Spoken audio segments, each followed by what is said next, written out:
அண்ணாமலையாருக்கு அரோகரா, உண்ணாமுலை அம்மனுக்கு அரோகரா.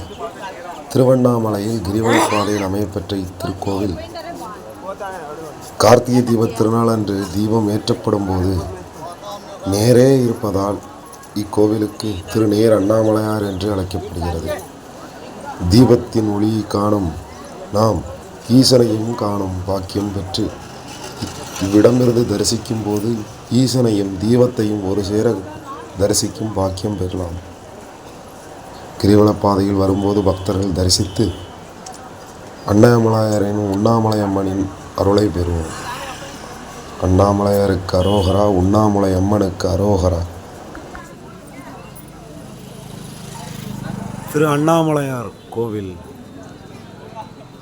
அண்ணாமலையார் கோவிலில் பரணி தீபம் ஏற்றப்படும் போது மலைக்கு நேராக உள்ள சிவன் கோவில். அண்ணாமலையாருக்கு அரோகரா.